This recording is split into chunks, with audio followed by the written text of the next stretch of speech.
Então, o jeito mais rápido de vocês assistirem é ali no portal da faculdade, tá? Mas como alguns alunos se queixam de que não conseguem acessar e tal, eu tenho disponibilizado também pelo YouTube, tá? Lá naquele canal meu lá. Aí vocês façam da forma que preferirem, tá? Mas na Hum, faculdade tá lá, eu prefiro até que vocês assistam lá, porque fica demonstrado que vocês assistiram a aula, é melhor que vocês façam por lá. Mas se tiver com dificuldade, não tiver Você diz conseguindo aí, plataforma? na plataforma da faculdade, isso, tá? Ah, tá bom, eu vou ligar o computador lá e vou ver se dá para assistir por lá, que tá meio difícil, rapaz. Uhum. É. É, pessoal, então vamos aí abrindo o material da nossa aula de. Tá? O material já está lá na. Eu te respondi o que você queria. Você entendeu aí, Edvaldo? Tranquilo? Entendi, entendi. Eu vou ligar o computador lá e vou ver se dá para assistir por lá. É que tá meio difícil assistir por lá, rapaz. Tá, mas por enquanto fica aqui na aula, não vai lá agora, hein? Tá bom então. Beleza. Beleza? E aí depois, então, vai estar na plataforma da faculdade e também vai estar no meu canal do YouTube. Aí você vê como vocês preferem fazer. O que é importante é que vocês assistam as aulas, que não deixem de assistir, tá bom? Eu vou ativar o teu som, tá? O Edvaldo, tá? Senão atrapalha os Beleza. colegas, tá? Bom, gente, é, vamos então. Vocês estão me ouvindo bem? Tá tudo tranquilo? Deixa eu abrir o bate-papo aqui também. Ó, vocês também. Sempre o pessoal colocando o nome RA aqui, né? O nome RA no chat, ele não adianta nada, tá? Pessoal, já falei isso, mas eu vou ter que falar de todas as aulas. O que eu vou considerar como presença é o nome que vocês utilizam para entrar na reunião, né? Isso aqui chama reunião, né? Mas a gente usa como se fosse uma sala de aula. Então não adianta entrar pelo colocar o nome aí no chat, tá? Professor, tem algumas pessoas que não estão conseguindo entrar pelo link. Ah, sabe o que às vezes é? Que não está liberada a reunião. Peraí, deixa eu desbloquear aqui, vamos ver se é isso. Boa noite, professor. Boa noite. Na verdade está desbloqueado, viu? Então eu acho que não é isso, não. O que aparece para elas? O que elas estão alegando aí? Às vezes é problema da internet. Porque se vocês conseguiram, né? Acho que deve ser. Ó, tem gente entrando normal. Acho que tenta entrar de novo. Deve ser problema da internet, não é problema do link nem nada assim, porque se vocês conseguiram, elas também deveriam, né? Às vezes é problema da internet aí, dá problema. Tá? Se vocês quiserem. Bom, como eu disse, qualquer coisa também, as aulas vão ficar disponíveis nas outras plataformas, tá bom? Bom, vai entrando aí o pessoal, sempre lembrando, desliguem o microfone ao entrar, por gentileza. E mas aí se quiser tirar alguma dúvida, vocês podem me interromper ou me manda aqui pelo chat ou aí liga o microfone e faz a pergunta, tá bom? Bom, vamos falar um pouquinho aí vou recapitular algumas coisas da teoria geral dos contratos e a gente engata e começa a matéria nova aí, né? A matéria que a gente não viu. Então, estamos aí na aula 9. Nós vimos na aula passada um dos pontos relevantes quando a gente fala sobre o momento da realização do contrato, que é a aceitação. Né? Então, ele é o terceiro momento da formação do contrato. Nós já vimos a negociação prévia, lembra que não tem, vincula nada entre as partes, é aquela conversa ainda, mas que ainda não vincula as partes. A apresentação do produto, algo assim, tá? Depois das negociações prévias, nós temos a proposta. Aí a proposta já vincula as partes.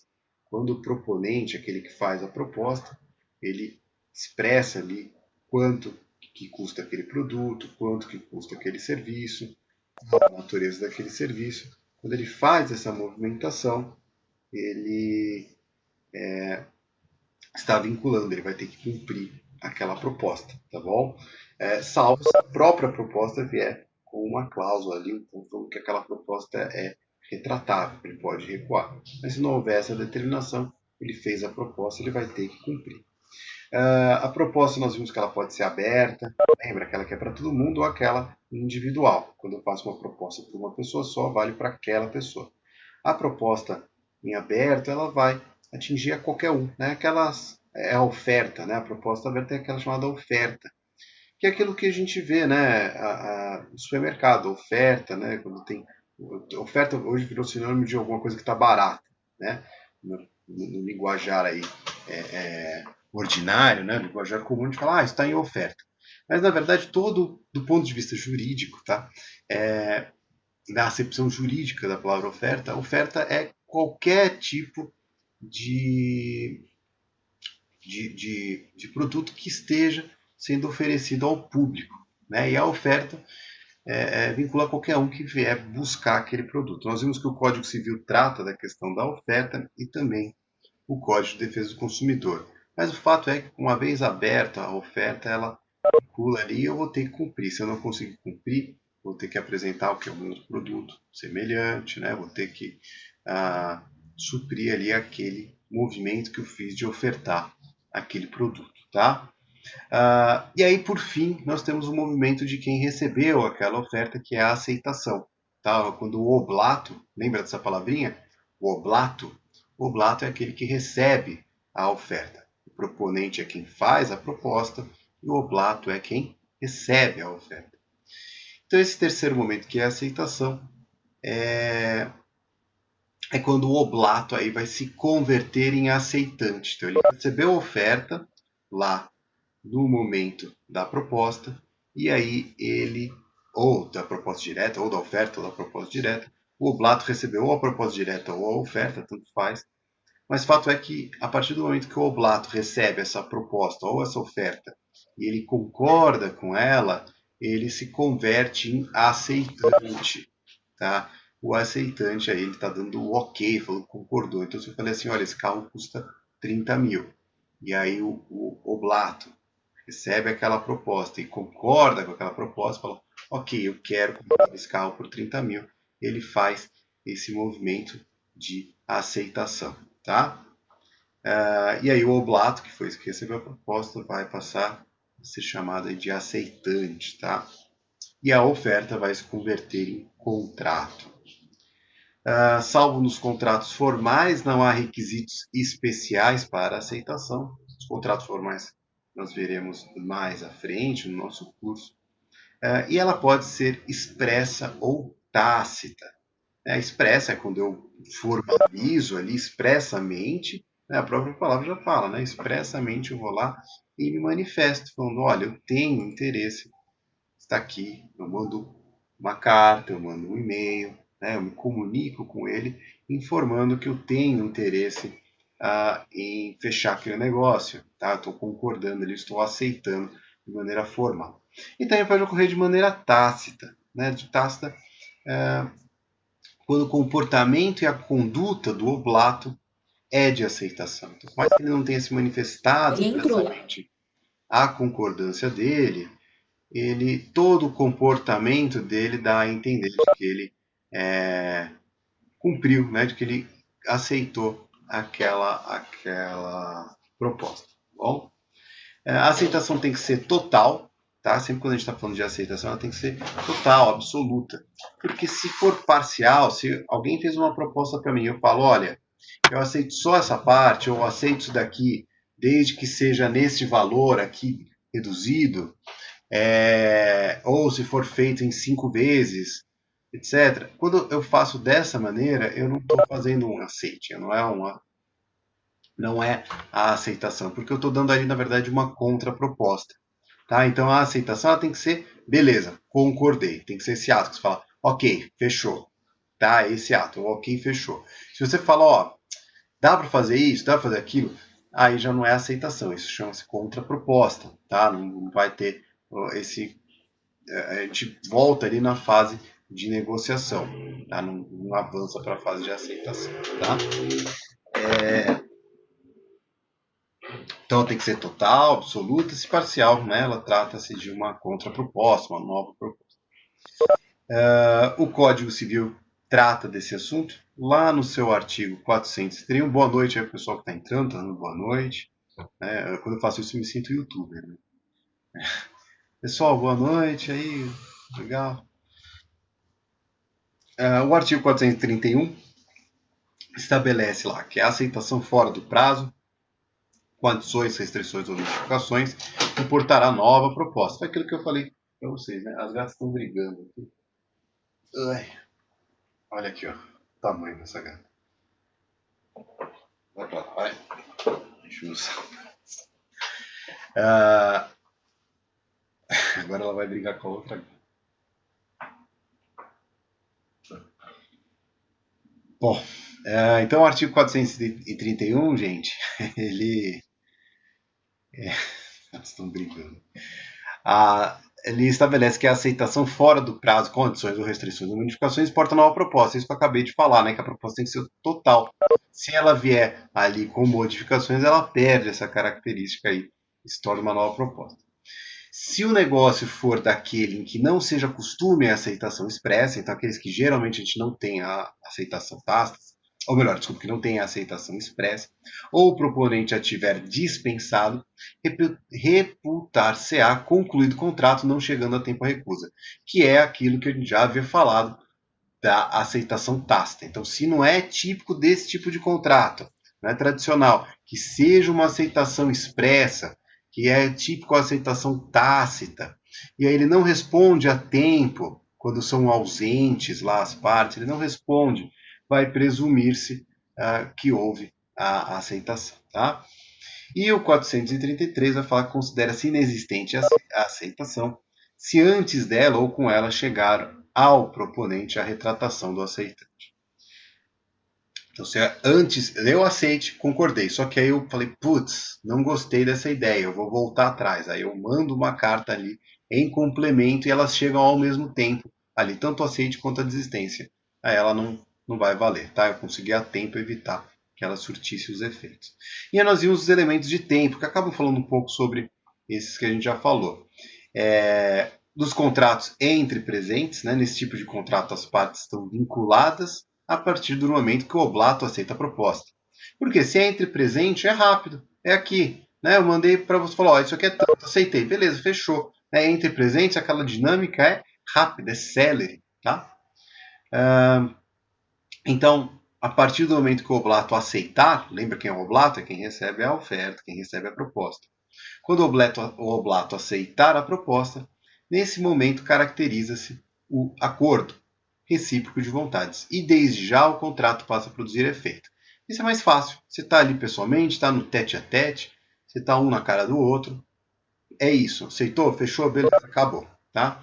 Quando a gente vai lá entre os ausentes, daqueles que estão em distância, tipicamente aqueles por carta, né, ou por e-mail, e-mail tem alguma doutrina já falando, tá, gente, que não se aplica bem esses conceitos de ausente, tá? Porque eles falam que o e-mail é rápido a resposta, né? Não tem todo aquele tempo de resposta. Então, a ideia, o conceito aqui entre ausentes era mais por carta, realmente, quando havia uma demora na resposta.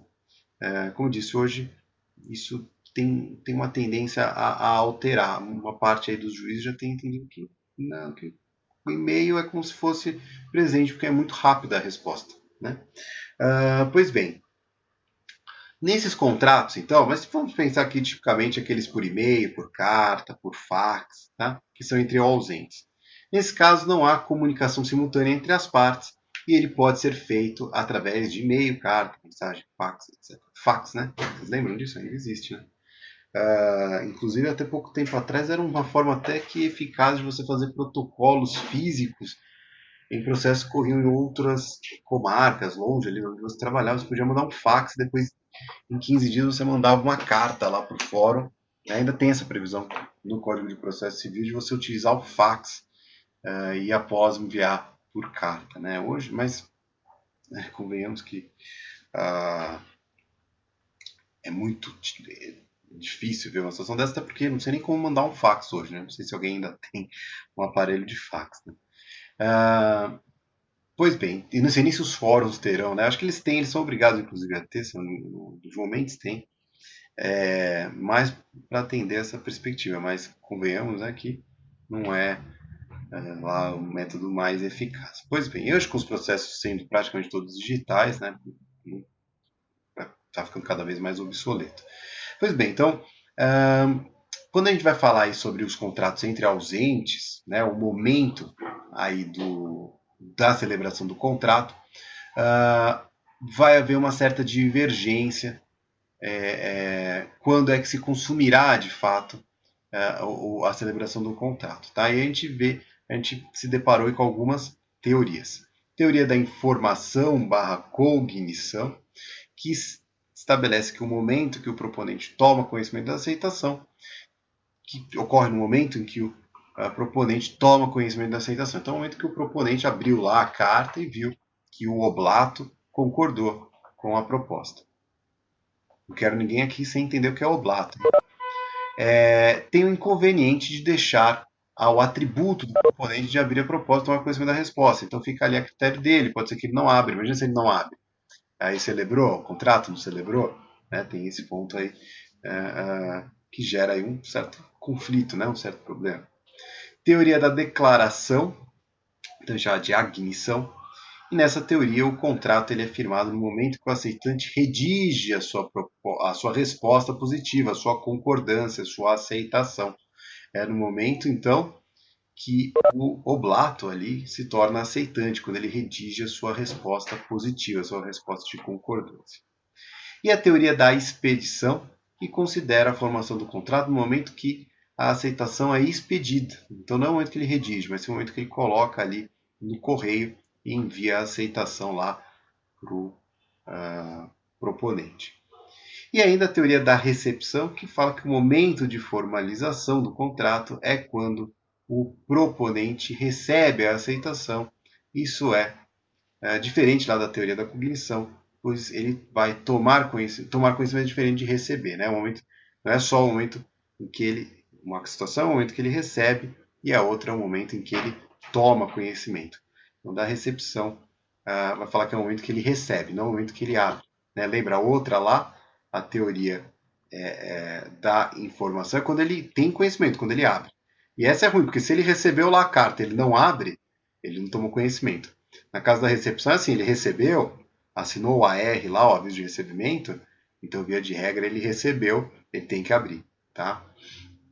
O nosso Código Civil ele prestigiou a teoria da recepção, o que me parece a melhor realmente.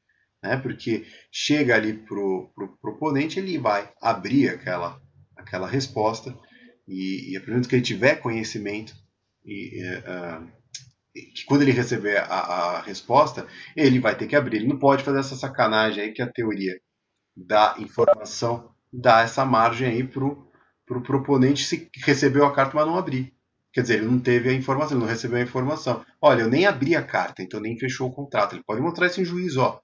Essa carta já está aqui, ó, está fechada, eu não abri, então eu não tive contato. Isso pela teoria da informação. Ela não é aplicada, o que vai aplicar é a teoria da recepção. O código vai, sua maioria, para a teoria da recepção, que é o momento em que ele tem conhecimento, no momento que ele recebeu. Tá? Receber, ele tem que abrir para ver qual é a resposta. Tá? E é bom a da recepção, por quê? Porque a gente consegue até utilizar mecanismos de verificar que ele recebeu. No caso, aí, o mais eficaz seria o aviso de recebimento. Né? Por e-mail seria o quê? Aquela confirmação de recebimento. Né? Você pode até colocar no seu e-mail ali que quando a parte contrária quando o remetente ele receber o e-mail, vem uma comunicação para você que ele recebeu, que ele abriu o e-mail. Né? Já viram esse tipo de e-mail que vem assim, ó, você vai abrir o e-mail e fala, ó, se você for abrir o e-mail, vai mandar uma resposta de que você recebeu. Tá? E tem, como eu disse, o aviso de recebimento, quando a gente usa correio, que é aquele papelzinho, né, o AR, quando o carteiro entrega a correspondência, você tem que assinar ali que você recebeu. Isso também dá a garantia de que o proponente recebeu a aceitação ali do oblato, aí, que agora é aceitante. Tá? Então o Código Civil prestigiou a teoria da recepção como elementos aí da teoria da expedição. uma vez que ele possibilita a retratação quando realizada a tempo, como a gente viu. Então, tem aí também esses elementos da expedição, que é aquela que considera a formação do contrato no momento da aceitação. Então, em sua majoritariamente é a teoria da recepção, mas tem esses elementos da expedição. Por quê? Por causa daquela possibilidade de desistência. Lembra que eu falei para vocês? Quando ele envia a proposta, ou melhor, quando ele envia a aceitação, ele manda lá a cartinha, quando aceitei, colocou no correio, mas ele sai correndo e manda mais uma ali, um SEDEX 10 para chegar até antes, né? E aí ele fala desistir, manda um SEDEX 10 falando desistiu. Ele manda a carta, quando a carta está indo, ele manda uma outra falando, ó, desisti. Elas chegam ao mesmo tempo, ou a desistência chega antes, e aí aquela aceitação não tem validade. Por isso que a doutrina fala que mistura aí alguns elementos da teoria da expedição. Mas, como a gente pode observar, a parte grossa aí do que o código estabelece é a teoria da recepção e é aquela que me parece a melhor delas, tá? Porque ela possibilita, tanto é mais fácil de certificar de que o proponente recebeu, por meio, como eu disse, do aviso de recebimento, de notificação do e-mail, e também porque obriga o proponente a abrir a carta. Né? Porque se a gente for aplicar outras teorias, como a teoria lá da informação, ele pode simplesmente colocar lá a carta em cima da TV, lá numa gaveta, e esquecer ela ali. Aí ele fala, eu recebi realmente, mas nunca abri. Né? Então, por isso que é uma teoria meio furada aí, tá? E quando é essa que o momento que você confirma, como a da declaração, também parece meio ruim. Né? Porque como é que eu vou saber que foi qual o momento que ele redigiu? Né? O melhor é quando eu coloco lá em correio. Né? Quando eu coloco lá melhor, quando ele recebe ali no correio. Parece ser um momento mais adequado, é um momento mais fácil de certificar que aquela correspondência chegou e que, portanto, é um momento aí fácil de comprovar. Tá? Pessoal, deu para entender? Não é muito complexo aqui. Eu sei que quando a gente entra na seara das teorias, às vezes pode ser que embanane um pouco. O que eu quero que vocês entendam bem é a teoria da recepção, tá? Que é a que é mais prestigiada aí no nosso código, e entender um pouco, pelo menos, da teoria da expedição, que é bastante simples, e entender que ela se aplica aí no nosso código, tá? Nesse sentido, vocês entenderam? Por enquanto, está tranquilo? Tem aqui gente com mãozinha levantada, não sei se o pessoal clicou sem querer. Doutor, só uma pergunta, essa aqui é aula 9, né? Isso, aula 9. Agora a gente vai. É que a gente estava batendo alguns pontos que já foram vistos na aula passada, e agora a gente entra no lugar, tá? Que a gente vai ver o outro elemento da formação dos contratos. Bom? Então, nós vimos aí esse aspecto de tempo, em que momento ocorre a formação do contrato, nós vimos os elementos da formação do contrato, negociação prévia, proposta, que também pode ser oferta, dependendo, né, se for feita a todos, e depois o aceite. E aí nós vimos em que momento que vai ser celebrado o contrato. Né? É do momento da expedição, é do momento da recepção, é do momento da declaração, é do momento que é obtida a informação, né? Essas teorias que a gente falou. O código nosso recepciona a teoria da recepção. E vamos ver aqui os elementos do lugar da celebração do contrato. Esse é menos complexo, tá? Não vai ter tanta, não vai bater tanta cabeça aí. Tá? Contratos aí. Ele tem alguma importância aí porque hoje os contratos são muitas vezes celebrados pela internet. E os contratos celebrados por pessoas locadas, portanto, em locais distintos. O lugar em que se reputa formado o contrato é o local da proposta. Tá? O local ali da celebração do contrato vai ser o local onde saiu a proposta. Tá? Se as pessoas estiverem em lugares distintos, a gente está fazendo um e-mail aqui, vocês, vamos supor que eu esteja aqui em Manaus, tá? E eu faço uma proposta ali para vocês, e vocês aceitam. O local que nós estaríamos ali celebrando esse contrato é o lugar que saiu a proposta. Logo seria onde, pessoal? Eu fiz um contrato, eu estou aqui em Manaus. Eu fiz uma proposta para vocês, vocês aceitaram.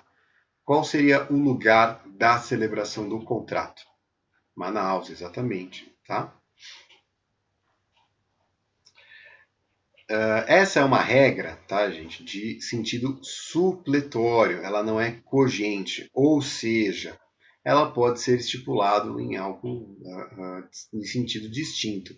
No tanto que não é difícil que a gente coloque ali, por exemplo, na assinatura que o local vai ser em São Paulo, que o local de celebração desse contrato é em São Paulo. Eu estou em Manaus, mas estou aqui por uma situação excepcional, né? Mas a gente, mas não, eu estou aqui de viagem, tá? Não estou em São Paulo, tá? Tô brincando. Até porque não dá para viajar, né? Mas vamos supor que eu estivesse lá em Manaus. Poderia estar dando essa aula aqui lá de Manaus, né? Então, vamos supor que eu estivesse lá e a gente faz um contrato. Aí eu faço um contrato com vocês, com meus alunos, faço um contrato aqui especial com vocês. Mas eu não quero que o contrato, que a gente coloque aqui o local, você fala assim, olha, a gente assina aqui, coloca que é em São Paulo, que o local de celebração do contrato é em São Paulo, tá bom? E esse aspecto também do local de celebração de contrato, via de regra, colocaria o local onde seria discutido qual seria o foro de competência para alguma discussão, ou seja, em que na justiça, da onde iria ocorrer se a gente discutisse algum aspecto desse contrato, tá? Só que o que ocorre na maioria esmagadora dos contratos vai ter uma cláusula de eleição de foro. Então, ainda que o contrato seja celebrado ali, que a proposta saiu de Manaus, que vocês aceitaram aí de São Paulo, então o local de contrato seria o lugar de celebração do contrato seria em Manaus. Só que se a gente colocar uma cláusula que qualquer discussão desse contrato será discutido no foro central da comarca de São Paulo, pronto, a gente afasta qualquer relevância do local de celebração do contrato. Tá? Então vocês já devem ter visto isso aqui o colega perguntou, isso pode ser combinado pelas partes?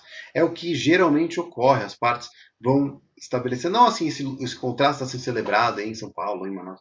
Na verdade, você resolve isso de uma maneira mais fácil, você fala que se houver alguma discussão sobre o contrato, que que o foro de competência será o foro de São Paulo. Podem pegar aí qualquer contrato que vocês tiverem na gaveta de vocês. Eu tenho quase certeza que qualquer contrato que vocês pegarem aí, que estiverem na casa de vocês, vai ter uma cláusula de eleição de foro, é chamada de cláusula de eleição de foro. Tá? Ela fica também 99% das vezes é uma das últimas cláusulas que estará lá um pouquinho acima das assinaturas das partes, e lá vai ter, olha, esse contrato, qualquer discussão relacionada a esse contrato será discutido no foro de São Paulo, no foro de Campinas, no foro de Ribeirão Preto, quer que seja, mas você pode eleger e as partes podem eleger.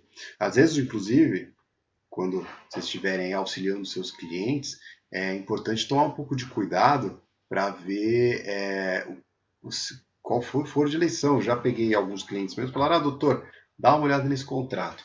Comecei a ver e reparei que a foro de eleição era, sei lá, na Paraíba. Eu falei, por que o foro de eleição está na Paraíba? Ah, não sei, doutor, ele não falou nada. Eu falei, pois bem, então, se eventualmente você quiser discutir uma cláusula desse contrato, a gente vai ter que entrar com ação lá na Paraíba, tudo bem para você? E se olhar, não quero. Eu falei, então pede para ele alterar para São Paulo. Eu falei, não sei porque que ele coloca aqui na Paraíba. Eu falei, não sei, às vezes ele copiou e colou de um site, não sei. Mas, ou pegou um contrato lá padrão, mas se o foro de eleição tá na Paraíba, ele vai ter que, se tiver que discutir em algum lugar, judicialmente, vai ter que ser lá no foro regional, lá no foro central, lá no foro da Paraíba. Então, tem que tomar cuidado com isso. Agora, o que eu estou falando é que, na prática, esses aspectos de lugar, né, por mais que tenha uma relevância doutrinária, na prática, ele acaba sendo um pouco relevante porque as partes escolhem o local onde será discutido qualquer cláusula contratual. Tá? Se não houver essa cláusula e as partes não estipularam também onde vai ocorrer o contrato, aí sim, se houver alguma discussão sobre o contrato, ele, via de regra, né, alguns contratos típicos vão ter regras específicas, mas a regra geral de um contrato geral que não estabeleça cláusula e você queira discutir alguma coisa, cláusula, né, aspecto geral dos contratos, aí você teria que levar ao foro do local onde ele foi celebrado. E o foro do local onde ele foi celebrado é de onde saiu a proposta. tá bom? Mas isso na prática é muito difícil, geralmente vai ter a cláusula lá, tá? Lembrando mais uma vez que alguns contratos típicos, por exemplo, uma compra e venda de imóvel, não vai dar para eleger, vai ter que ser o local do imóvel, tá? Então alguns contratos vão ter ali regrinhas específicas, tá? Tranquilo então até aqui, gente? Um aspecto aí de lugar. E a última coisa que eu queria falar, quando a gente fala dos aspectos de lugar, é lá da LINDB. Os senhores lembram da LINDB, a Lei de Introdução às Normas do Direito Brasileiro? Deixa eu ver aqui, alguém mandou uma pergunta. Eu sou de São Paulo, mas o contrato e de outro estado. Isso não é uma pergunta. Eu não entendi. Eu sou de São Paulo, mas o contrato é de outro estado. Deixa eu explicar então de novo, Edna. O lugar de celebração do contrato, quando as partes estão distantes, se as partes estão juntinhas, uma do ladinho da outra, elas fazem ali o contrato é aquele local onde foi celebrado o contrato, correto? Mas vamos supor que as partes estejam distantes, que eu esteja lá em Manaus e vocês estão aí em São Paulo e vocês querem me contratar para fazer um serviço para vocês. Então eu mando a proposta para vocês por carta, falando, gente, olha, esse serviço eu cobro 10 mil reais. E aí vocês aceitam, mandam uma carta falando, ok, professor, concordamos com esse valor. E vocês mandam a carta para mim, tá? Qual vai ser o momento que vai acontecer? O momento que eu receber a carta, quer dizer que o contrato está fechado. Qual foi o local desse contrato? Eu estou em Manaus, vocês estão em São Paulo. Qual é o local desse contrato?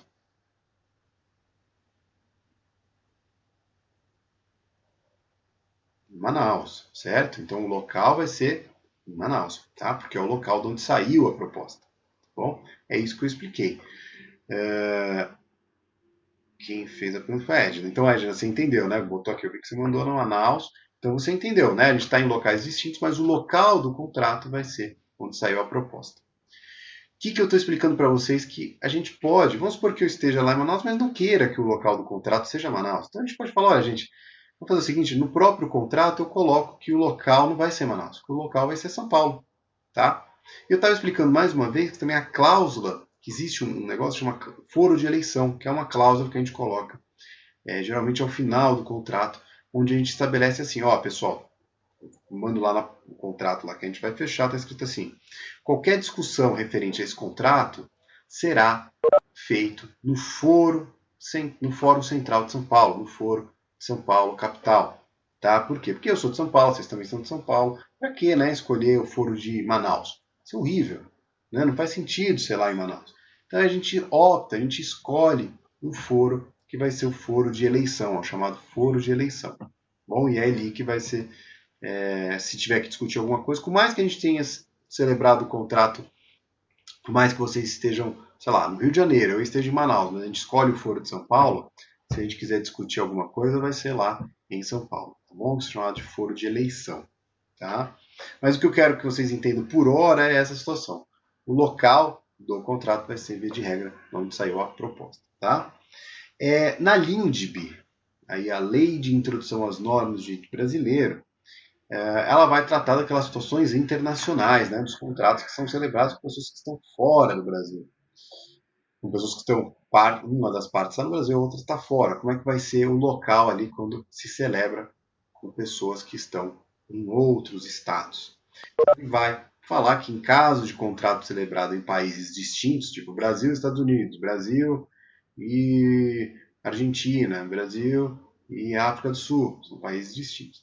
Nessas situações, valerá o local que residir o proponente. Quer dizer, a regra é mais ou menos aquela, né? Vai ser a nação de onde saiu a proposta.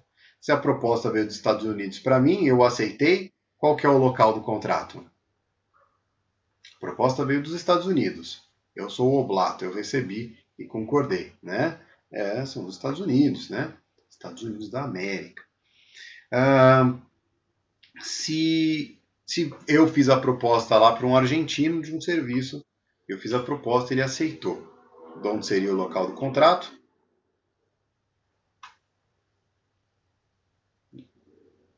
Não, eu fiz.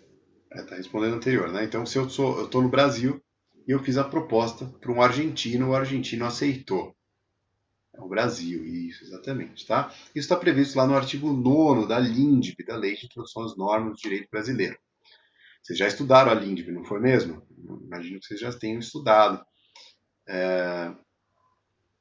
Antigamente chamava LIC, né? Lei de Introdução ao Código Civil, ao Direito Civil Brasileiro, que não tinha nada a ver, né? Porque não falava só de aspectos do direito civil, ela fala de várias,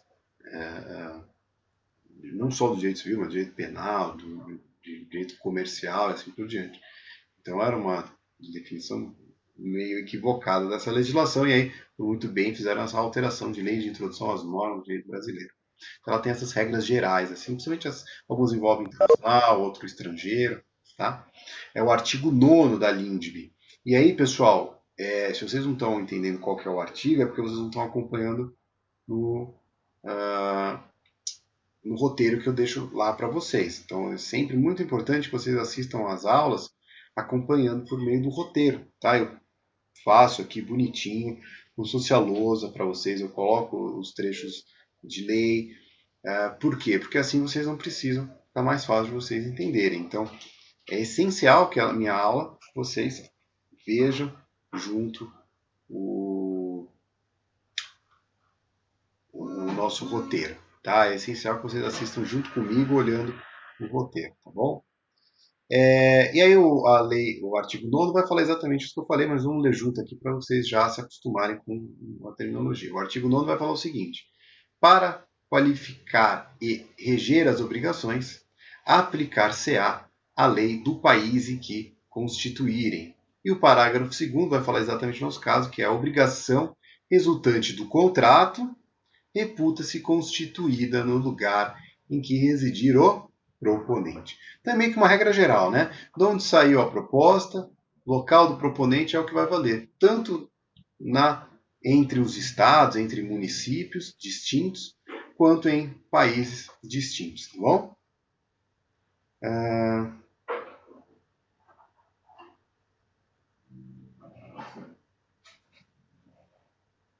Gente, a gente está na aula 9, não é na aula 8, por isso que o pessoal está dando uma vacilada aí, a gente já está na aula 9, tá? Então sigam aí na aula 9. Abri lá, já está no nosso Drive, eu mandei o link do Drive para vocês, tá?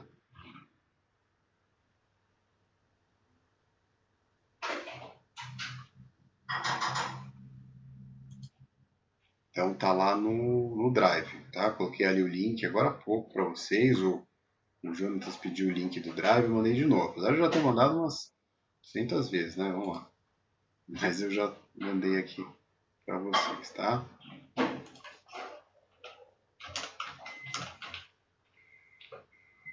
Deixa eu responder com um aluno aqui que está perguntando um negócio. Professor, boa noite. Eu procurei as aulas do senhor no YouTube e não achei. Como é que está o nome do senhor lá, por favor? No YouTube. Você não achou o meu canal no YouTube? Professor, não achei. Eu queria achar, porque tem bastante matéria lá, né? Isso. Depois eu passo lá no WhatsApp para vocês, tá?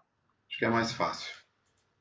Mas mais uma vez, eu acho que vocês deveriam tentar acessar na plataforma da faculdade. Tá lá, é até mais organizado do que está no meu YouTube. No YouTube eu jogo tudo ali, vocês vão ter que ficar caçando. É até melhor que vocês vejam ali no portal da faculdade. Mais arrumado, tá bom? Não tem o assunto do lugar. Esse portal da faculdade aí é complicado, tá? Obrigado, professor.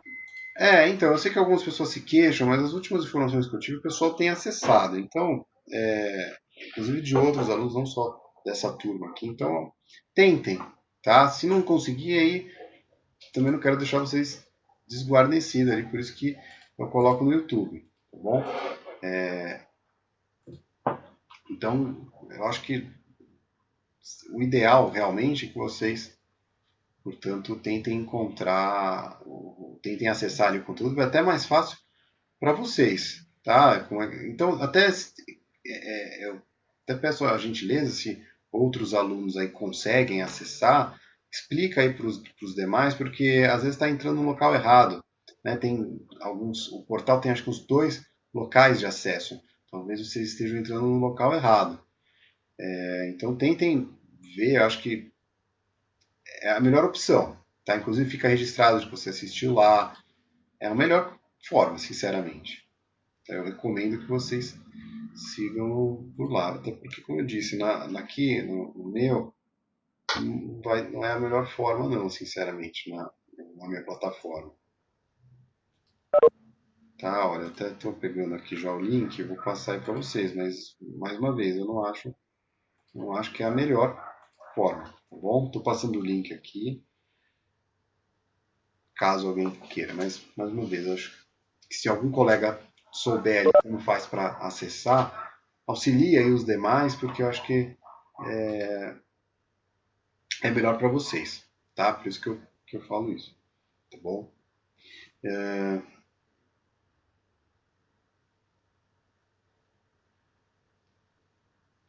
Não, mas peraí, aí tem um pessoal aqui falando que não tem aula lá.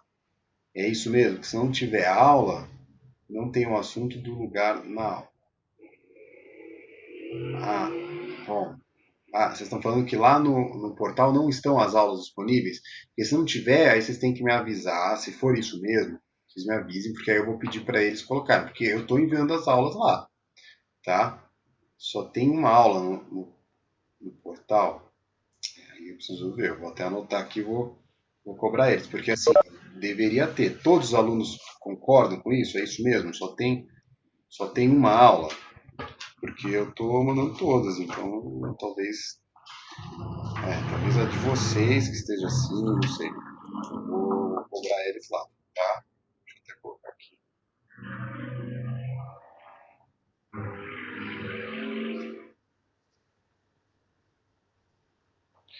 Veja, gente, eles estão lidando com um volume enorme de material que os professores estão enviando. Eles têm que abrir o conteúdo, colocar lá na pasta. Então pode ser que às vezes não carregou direito e não caiu lá. Então é um volume muito grande que eles estão tendo, tá? Tem só uma aula, né? Só tem uma aula dessa daqui, de contratos, e a de ética. Tem outras? Só tem uma aula de contratos, é isso? Gente, tira print da tela e manda por e-mail para o suporte. Eles respondem, pelo menos me responderam até semana passada sobre uma aula de ética de vídeo. Só uma também. Então, de ética também só tem uma. Também vocês podem cobrar lá, vocês podem fazer isso, né? Cobrar, porque o material está sendo enviado. E sempre falo, defendo aqui para que vocês acessem a plataforma, né? Realmente tem que ter o material lá. Então, se não tiver, cobrem. Eu também vou dar uma sondada ali para ver se está sendo enviado. E de qualquer forma, eu tenho colocado de tempo em tempo, eu jogo no YouTube. Lá e vocês acessam por lá se não tiver, tá? Então não tem desculpa de falar que não está vendo. Tá? O importante é isso. Se tiver alguma dúvida, o que eu sempre falo, se tiver uma dúvida, enquanto estiver assistindo a aula e quiser tirar depois, manda ali no WhatsApp ou manda privado. Se assistiu depois, né, não assistiu ao vivo, faça dessa forma, tá bom? A plataforma está sendo atualizada, então deve ser isso, né? Acho que em breve deve ser complementado. Também não fica tudo mandando mensagem, senão os caras ficam loucos lá. Deixa o representante fazer o envio dessa comunicação, se é que já não foi comunicado, tá? O representante ou a vice-representante, porque senão isso fica maluco lá. Então, utilizem apenas o representante, tá bom? Teve até a eleição de representante na turma de vocês, né? Participei, inclusive.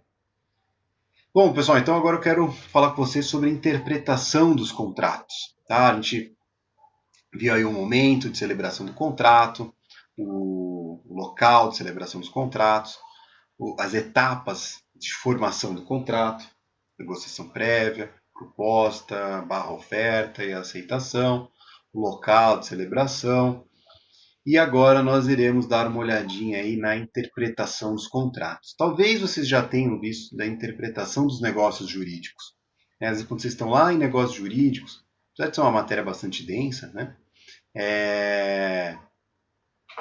E talvez esteja lá talvez vocês já tenham visto, portanto, um pouco sobre a interpretação dos negócios jurídicos. E vocês sabem muito bem que o contrato nada mais é que um negócio jurídico. O negócio jurídico é algo mais amplo, mas o contrato está ali dentro dos negócios jurídicos e o contrato é o típico negócio jurídico, ele é aquele mais tradicional, né? A doutrina adora o contrato como um bom exemplo de negócio jurídico. Ele é o grande exemplar de negócio jurídico. Então, os elementos que nós temos ali de interpretação do negócio jurídico, eles se aplicam também, por óbvio, à interpretação dos contratos. Mas aqui vamos dar uma peneirada, vamos dar um foco aí no que é específico da interpretação do contrato. Então, a interpretação do contrato é equivalente à da lei, né? A interpretação é hermenêutica. Já usaram essa palavrinha? Já ouviram falar em hermenêutica? Hermenêutica nada mais é do que interpretação. Só que de uma palavrinha mais chata, né? Interpretação no sentido de interpretar aquilo numa sistemática de linguística. Tá? Então é aquela interpretação dentro de um contexto linguístico. Quando vocês pegam um livro, interpretam o que está ali escrito naquele livro, numa revista, uma reportagem, qualquer coisa que vocês estão fazendo, que vocês estão lendo, vocês estão interpretando aquilo, e isso nada mais é do que a hermenêutica. Tá? A hermenêutica é, na verdade, esse estudo da interpretação. Ele vai estudar como deve ser interpretado um texto, como deve ser interpretado um contrato, como deve ser interpretado a legislação. Quando a gente lê a legislação, alguém pode interpretá-la de maneira distinta. A gente não consegue, ao fazer a leitura dos símbolos fonéticos que formam as palavras, né, interpretações podem advir ali daquela leitura. E aí, essa interpretação, às vezes, distinta entre as pessoas tem que ser uniformizada, vez que a lei tem que ser interpretada apenas de uma forma só. E aí que se entra no estudo que é chamado de hermenêutica jurídica. Não sei se vocês já ouviram falar nisso, mas às vezes é tido ali na parte de lógica, às vezes em filosofia, na introdução do estudo do direito, às vezes se fala um pouco da hermenêutica jurídica. Tá? Então, a hermenêutica jurídica é essa interpretação da lei. Pois bem.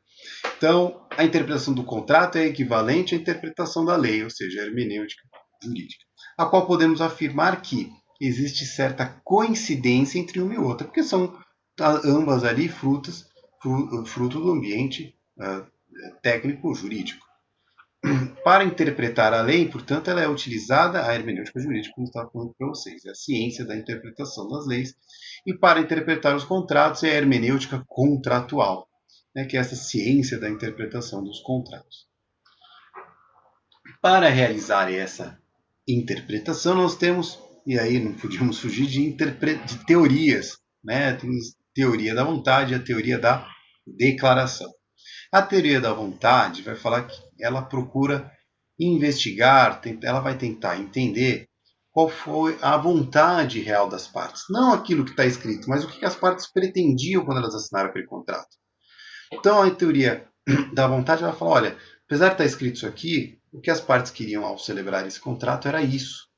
Olha, apesar dessa cláusula aqui, não é isso que vale, porque esse contrato aqui, a intenção das partes era fazer essa coisa. Então não vamos aplicar essa cláusula, né? A interpretação vai ser, ou essa cláusula aqui não tem sentido no contexto.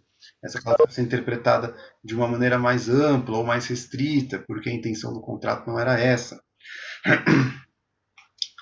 Portanto, então, ela procura investigar essa vontade real das partes, uma vez que foi ela que motivou a celebração do contrato e só ela tem importância independente com a independentemente, conforme é defendido pelo professor Savigny. Né? Não sei se já ouviram o Savigny, ele é um filósofo e estudioso do direito, e vocês vão ver que ele... que alguém mandou... Aí, ó, que tá aí, aula 7, ó. Portal da Zumbi. Só tem isso aqui. Olha lá, ó, aula 2.2, a aula 7. A gente está na aula 9. Não é aula passada, é aula retrasada. Pelo menos essa aí tá aí, não sei se tem mais material. Deveria ter, porque a gente fez outras, né? Acho que a primeira que eu fiz foi a aula 5, acho, né? 5, 6, com vocês, não sei, acho que foi 5.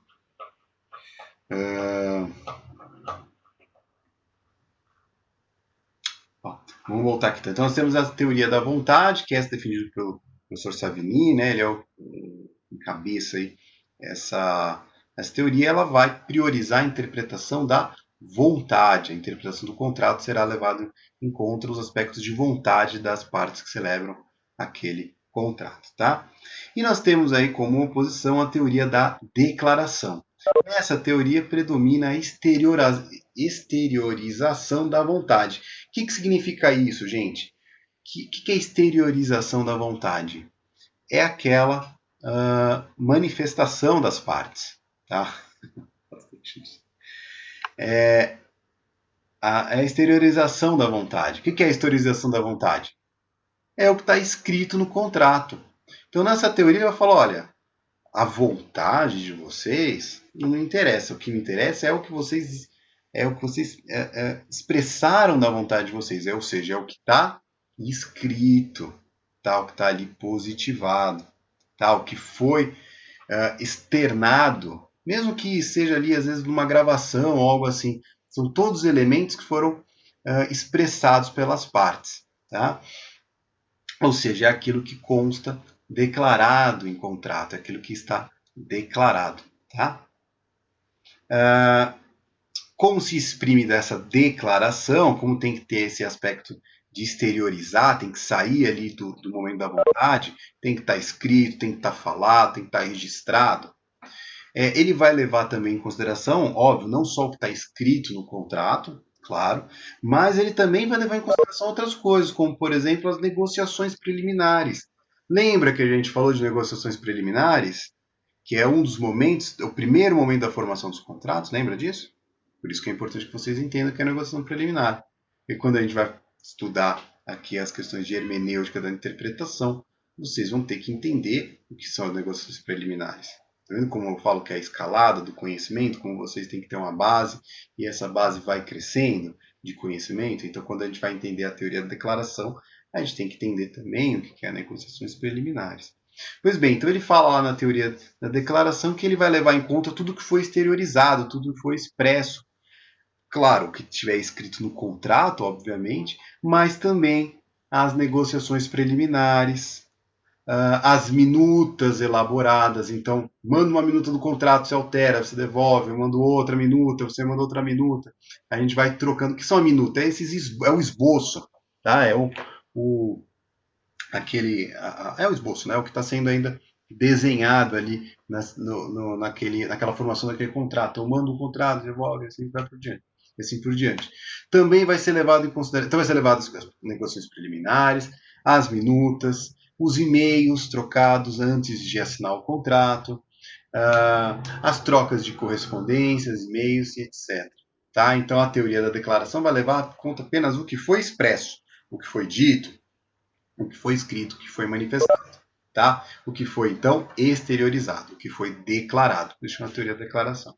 Teoria da vontade, não. Ela vai falar, olha, vocês não falaram isso, mas eu consigo entender aqui que a vontade de vocês era essa, era outra, tá bom?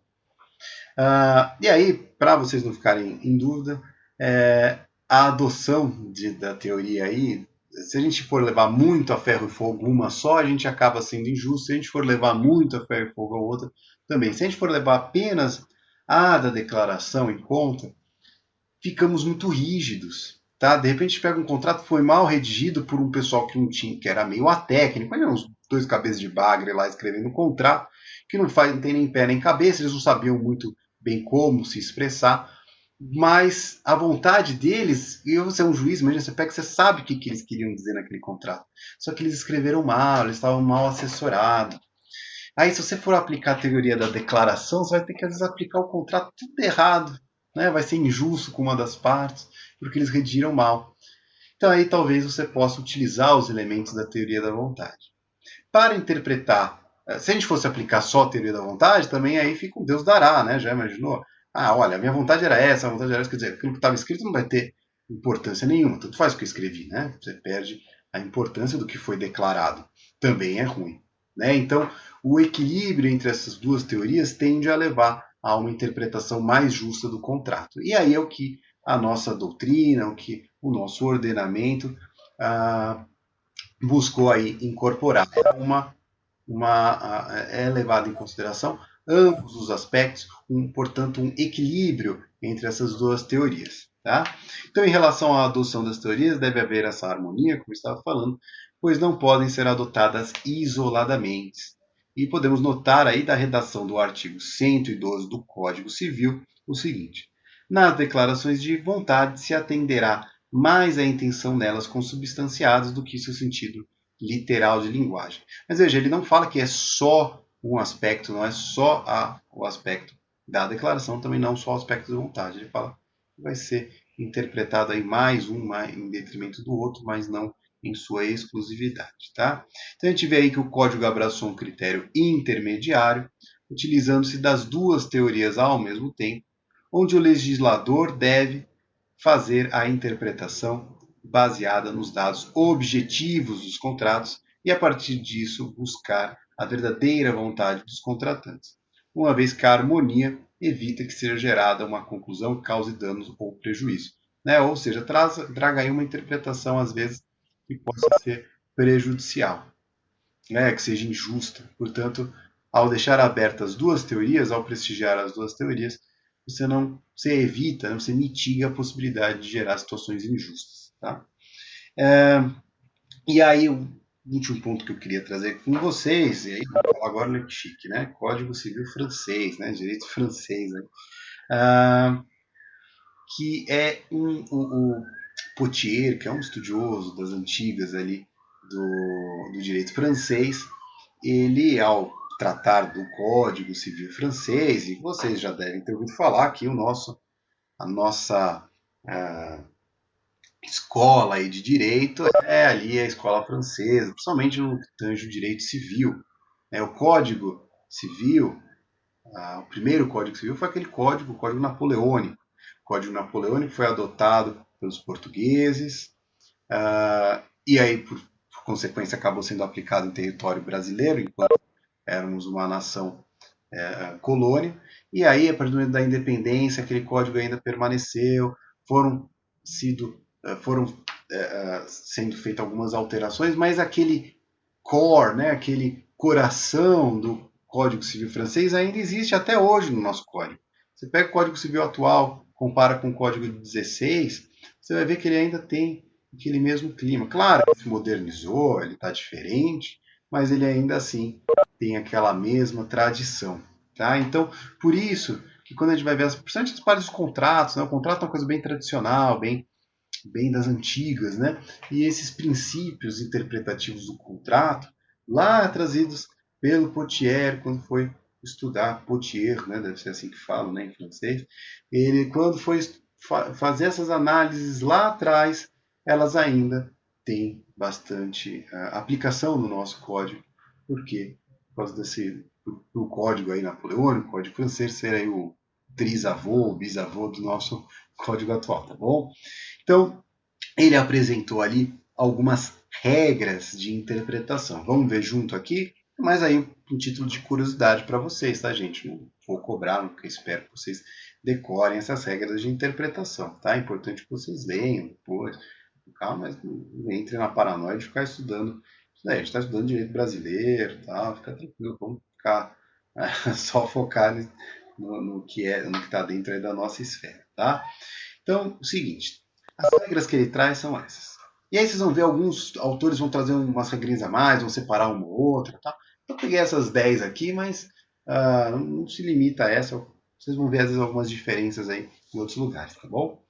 Essa aqui eu tirei na internet, mas coincide com a mesma que a gente tem visto em outras doutrinas aí.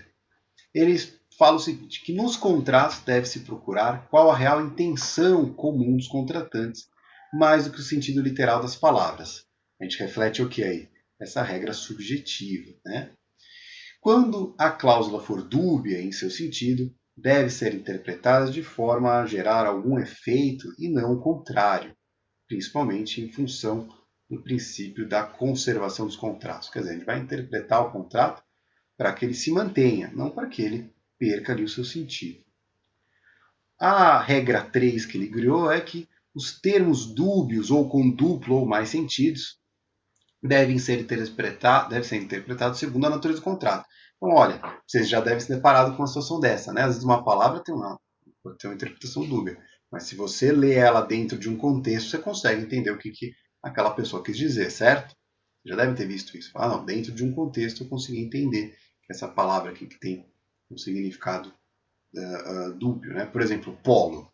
Polo pode ser o esporte, pode ser o polo aquático, né? Pode ser a camiseta polo, né? Mas se eu falar assim, olha, eu comprei uma camiseta polo, uma camisa polo, uma camiseta, né, polo, eu vou entender que você está falando de uma camisa polo, né? Uma marca ou aquela forma, né, de camiseta que tem a golinha, né? Ou uma gola polo, você vai entender o que eu estou falando.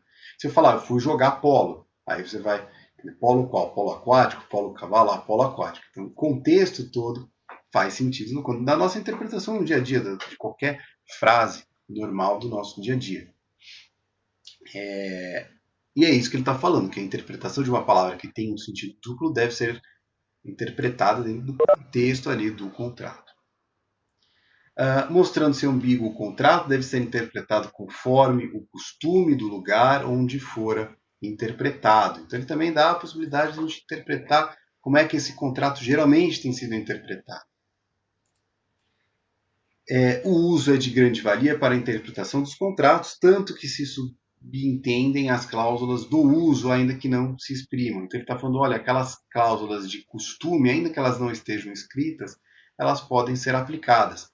Cláusulas, na verdade, não, né? Mas aqueles hábitos de costume, mesmo não estando presente no contrato, elas podem ser exigidas se for já um costume bem presente aí na aplicação, naquele contexto ali, naquele tipo de contrato, naquela região, assim por diante. Uma cláusula deve ser interpretada pelas demais cláusulas do mesmo instrumento contratual, quer dizer, essa harmonia, essa interpretação conjunta das cláusulas. No sétimo, ele fala que, na dúvida, uma cláusula deve ser interpretada contra aquele que a redigiu, notadamente se estipulou um benefício em seu favor em face daquele que tenha contraído a obrigação.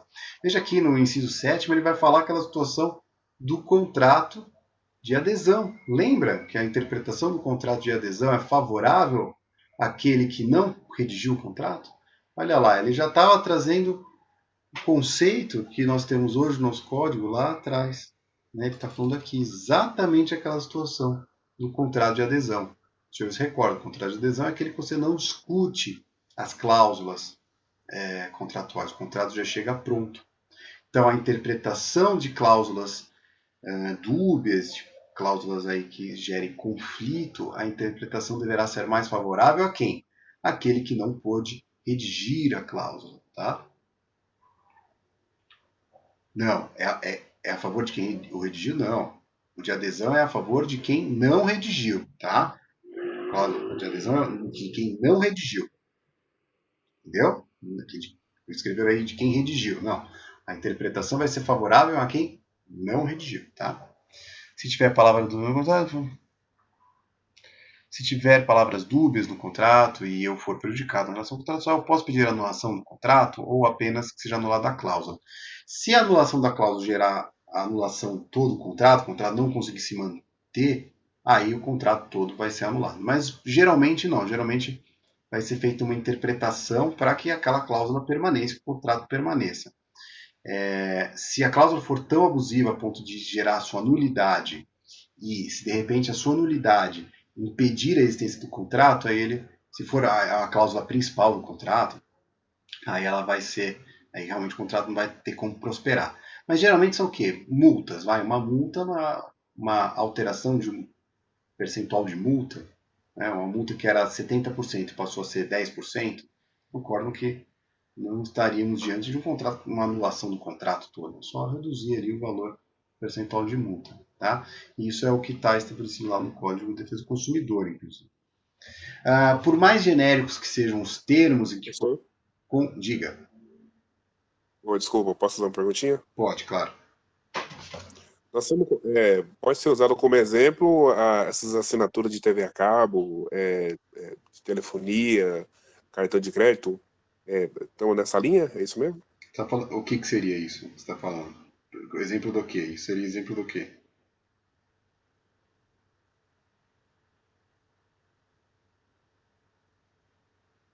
ok?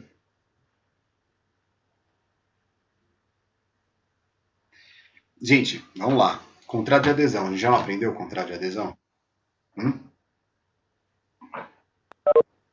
Então tem que entender isso. A gente já viu que é contrato de adesão. Contrato de adesão é exatamente isso que você falou comigo. Tá? Então, contrato de adesão é esse contrato que já vem pronto. E um exemplo ótimo que você trouxe são exatamente esses daí. Quase todos os contratos mais usuais que a gente assina são contratos de adesão. Né? Por exemplo, qualquer contrato de banco, contrato de adesão, contrato de TV a cabo, contrato de cartão de crédito. A maior parte desses contratos que a gente precisa são contratos de adesão. Tá? Geralmente que não vai ser contrato de adesão é aquele contrato que você estiver trabalhando numa empresa, a empresa vai comprar uma outra empresa, aí o contrato é redigido por ambas as partes, é um contrato mais complexo, é redigido ali especificamente para aquele ato. Mas fora isso, geralmente esses contratos, principalmente aqueles focados ao consumidor, eles são contratos de adesão, tá? Por quê? Porque a gente não consegue discutir.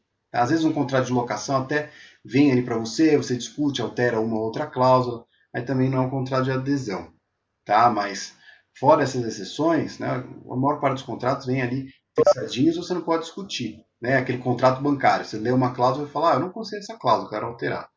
Eu quero alterar essa cláusula. O gerente vai falar, não, amigo, ou você assina isso aí, ou você não vai ter esse serviço, ponto. Geralmente é assim, ele nem tem como alterar, né? Já vem ali um arquivo PDF fechadinho que o gerente não consegue nem alterar. Tá? Então aí é o tipo, caso de contratos de adesão. Bom, por mais genéricos que sejam os termos, vamos voltando aqui na interpretação. Deixa eu ver. São regras diferenciadas do contrato de adesão, né? Sim, o contrato de, então, a interpretação, a gente já vai ver aqui, ó. É que vocês estão falando de uma coisa que eu já falei, mas vamos descer aqui, ó. Quando eu terminar de explicar aqui os itens, eu coloquei aqui para vocês, ó. Vamos mais ao final da aula. Coloquei lá, lembramos, eu já li a parte, lembramos ainda que os contratos de adesão e de relação de consumo possuem regras específicas de interpretação. O artigo 423 do Código Civil fala o seguinte: quando houver no contrato de adesão cláusula ambígua ou contraditória, dever-se-á adotar a interpretação mais favorável ao aderente, aquele que não redigiu o contrato. Tá? Contrato de adesão são aqueles contratos que a gente não discute as cláusulas, aquele que você não tem oportunidade de redigir, tá? E alterar. No Código de Defesa do Consumidor, então o Código Civil aplica para todas as relações cíveis normais, de tudo. No CDC são só para as relações de consumo, tá? O que é relação de consumo? É aquela em que você adquire o bem para uso próprio. Tá? Se eu adquirir um bem para revender ele, se eu adquirir um bem para vender na minha loja, não é relação de consumo. Relação de consumo é eu comprei essa camiseta para usar aqui, essa camisa, para usar aqui e dar aula para vocês. Tá? Eu comprei o celular para uso pessoal. Eu comprei um copo, comprei talheres para utilizar, não no meu restaurante, mas para usar aqui na minha casa. Tá bom? Pois bem, no CDC, o artigo 46 fala o seguinte. Então, só para CDC o que? Código de Defesa do Consumidor. Então, só aplica as relações de consumo. Tá? Isso, são regras diferenciadas do contrato de adesão. A interpretação do contrato de adesão, os contratos de adesão, conforme fala lá o Código Civil, a interpretação vai ser favorável ao aderente. Essa que é a regra que diferencia. Tá bom? No Código de Defesa do Consumidor, a gente vai ver o seguinte, o artigo 46. Os contratos que regulam as relações de consumo não obrigarão os consumidores se não lhes for dada a oportunidade de tomar conhecimento prévio do seu conteúdo ou se os respectivos instrumentos forem redigidos de modo a dificultar a compreensão de seu sentido e alcance. O artigo 47 vai falar que as cláusulas contratuais serão interpretadas de maneira mais favorável ao consumidor. Então, independente de ser ali um contrato de adesão, apesar de via de regra a maior parte ser, nos casos de relação de consumo, as cláusulas serão interpretadas a favor do Código do Consumidor. Tá? É o que prevê o artigo 47 do Código de Defesa do Consumidor. Tá? Então, voltando aqui para as interpretações, para aquelas linhas de condução de interpretação trazidas pelo Pottier. Estávamos aí na 7ª. Vamos terminar isso aqui e a gente vai encerrar a aula, tá bom? Na dúvida, uma cláusula deve ser interpretada contra aquele que é redigido. A gente já falou isso. 8º, por mais genérico que sejam os termos em que foi concebida a convenção, esta só compreende as coisas sobre as quais os contraentes procuram disciplinar. Quer dizer, ele vai limitar ali a sua interpretação. Elas deverão, se for muito genérica uma cláusula, ela vai ter que ser interpretada dentro daquilo que foi estabelecido no contrato. As limitações serão aquelas previstas no contrato, tá? A regrinha 9 ali do Pottier fala que quando o objeto da convenção for uma universalidade de coisas, esta compreende todas as coisas particulares que compõem aquela universalidade, incluindo as coisas que os contratantes não tiverem conhecimento. Se for tratar de coisas muito amplas, ela vai incluir todas aquelas coisas amplas, mesmo que estejam fora do conhecimento do contratante. Por exemplo, se eu vendi a minha fazenda e coloco ali que é na minha fazenda, tem uma casa, tem um trator, tem uma planta, pá. Aí eu esqueci de comentar que tinha lá um cortador de grama, mas que eu falei que ia vender a fazenda com tudo, com todos os itens. E aí eu não coloquei ali o cortador de grama. Quer dizer, que o cortador de grama é uma universalidade que vai entrar dentro do contrato, tá? E quando em um contrato, por fim, tá, para a gente encerrar, quando em um contrato se menciona um caso por causa da dúvida que pode haver se a obrigação resultante do contrato se estender àquele caso, a concepção é de que é meramente do contrato que se estenderia aquele caso. A concepção é de que meramente exemplificativa, não se julgando por isso ter sido restringida a extensão da obrigação nos outros casos compreendidos nela, restringida a extensão da obrigação nos outros casos, como se fossem expressos. Aqui é uma situação tratada para aqueles contratos que vão trazer exemplos. Tá? Então, olha, no exemplo, caso assim, caso aconteça isso, se faz assim, caso se faça dessa maneira, se fará isso. Então, essas casuísticas trazidas na elaboração de um contrato deverão ser interpretadas de uma maneira ampla e dentro do objetivo do que for pensado ali no contrato. É uma coisa que tipicamente a gente não vê tanto, as questões exemplificativas no contrato, nem é algo muito... não é tipo de um contrato bem redigido, você ficar colocando esses elementos aí de exemplos. Tá? O ideal é que você não coloque, é que você trate a elaboração do contrato de maneira ampla, tá bom? Vi aqui que teve mais pergunta, deixa eu ver aqui.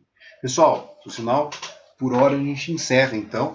Como eu disse para vocês, essas regras aqui trazidas pelo Pottier não são necessárias que vocês decorem. É mais interessante para que vocês vejam como algumas coisas são ainda presentes, né? Como, por exemplo, aí a regra 7 que ele coloca, ali, está presente, né? No contrato de adesão, no artigo 423, no Código de Defesa do Consumidor. Tá? Ele também, a gente vê ali na regra 1, né, que ele está falando da vontade, da interpretação dentro do contexto de vontade das partes. É bastante interessante a gente entender, mas é como mais por uma curiosidade do que realmente por uma questão prática. Tá? Mas também nada impede que um dia você esteja aí advogando, vai pegar bem lá para o juiz você mencionar ali, falar, o Pottier já falava lá na interpretação do Código francês.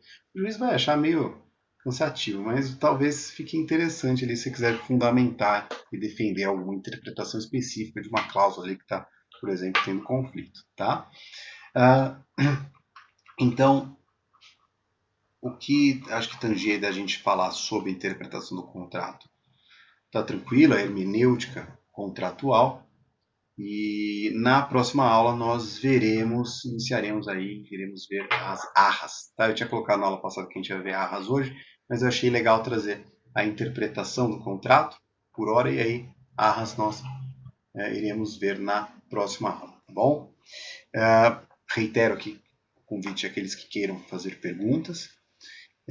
Deixa eu ver aqui o que foi dito aqui. O Jonatas perguntou aqui, são regras diferenciadas do contrato de adesão? Já falei, né, que a interpretação do contrato de adesão ela é diferente, ela é mais favorável àquela parte que não participou da elaboração do contrato.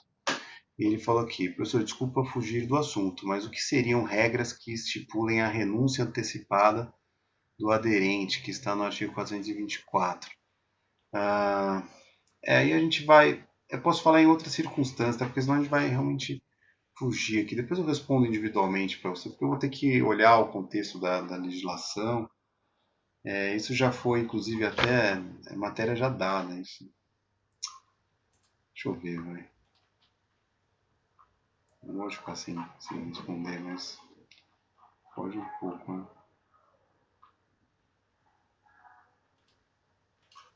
Quem tiver alguma outra pergunta aí pode mandar, tá?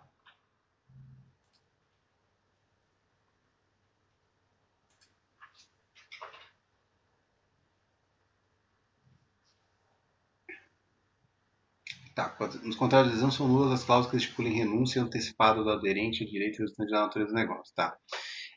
O que você não pode fazer no contrato de adesão é alguma coisa que seja objeto ali, que seja da natureza do contrato, e você coloca ali que a pessoa está renunciando, tá? Então vamos supor, uma coisa meio maluca aqui, vai, vamos pensar num contrato de locação onde ele renuncia o direito de posse do local que ele está alugando. Ela não é uma cláusula válida. Tá? Por quê? Porque, poxa, a natureza do contrato de locação é justamente o quê? A posse, né? A obtenção da posse. Então, eu não posso, ela vai ser nula uma cláusula que eu coloco lá, olha, o locatário renuncia o direito de posse daquele imóvel. Né? Não pode. Tá? Os direitos reais que ele vai ter daquele imóvel. Eu não posso fazer isso. Tá? Porque a locação pressupõe a própria natureza da locação. Então, o 424 fala isso, que se a cláusula, você não pode estabelecer no contrato de adesão uma cláusula que vá contra, que renuncie a algo que seja resultante da própria natureza do negócio. Então, eu pensei aqui nesse exemplo, aqui meio esdrúxulo aí do aluguel, meio exagerado, né? Mas para que você consiga visualizar. Tá? Então é isso, serão nulas essas cláusulas que, que vão contra a própria natureza do contrato, que alteram a natureza dela. Tá? Oi. Oh, professor, uma dúvida aqui. Manda. O negócio é o seguinte, eu queria saber se todos os contratos são obrigados a serem registrados em cartório ou se o contrato... É duas perguntas, né? Uhum. Se todos os contratos devem ser registrados em cartórios e ter 3 testemunhas. Segunda pergunta. Tá, deixa eu responder essa daí. Não, não precisa, tá? O contrato não precisa ser registrado em cartório. O que é de bom tom é você fazer o reconhecimento de firma, porque isso dá a certeza de que aquelas pessoas efetivamente assinaram o contrato. Por isso que vocês devem observar que contratos assim, de maior importância vão pedir o reconhecimento de firma. Agora, nada impede de você assinar um contrato e depois, se você tiver que executar o contrato, tiver que mover ele judicialmente, você vai lá e pega o reconhecimento de firma posterior. Ou mesmo entra com um contrato sem o reconhecimento de firma e aí das assinaturas das partes. E aí depois, se a parte vier a contestar que aquela assinatura não é dele, vai ser feita uma análise técnica. Isso é uma coisa que vocês vão ver em processo, quando vocês forem ver a questão de prova documental. Tá? O professor que vier lecionar para vocês prova documental no processo civil, ele vai explicar melhor esse aspecto aí para vocês, tá bom? Mas não é obrigatório, tá? É de bom tom você reconhecer a firma. Registrar no cartório, como no cartório de notas, alguns contratos terão que ser registrados, mas esses são os contratos típicos. Isso é uma coisa que a gente vai ver quando viermos a estudar os contratos em espécie. Por exemplo, a compra e venda de imóvel, você tem que registrar no cartório de notas, primeiro lá a compra e venda, depois registrar no cartório de registros de imóveis para que você se torne o dono. Tá? Então, alguns contratos típicos, que a gente estudará lá nos contratos em espécie, lá no próximo ano, eles terão a necessidade. Os contratos, de modo geral, não têm necessidade de registro em cartório. Testemunhas. Alguns contratos exigem que tenha testemunha. Algumas interpretações mais... Contratos típicos vão exigir a presença de testemunha. Algumas interpretações mais contemporâneas, aí, alguns juízes mais avançados, aí, eles têm achado que não há necessidade da presença de testemunha. Então, isso varia, tá? Mas tem, apesar de no texto da lei ser obrigatório a presença de testemunhas, hoje ela tem ficado aí em segundo plano, tá? Beleza? Agora manda a segunda pergunta. E se esse contrato for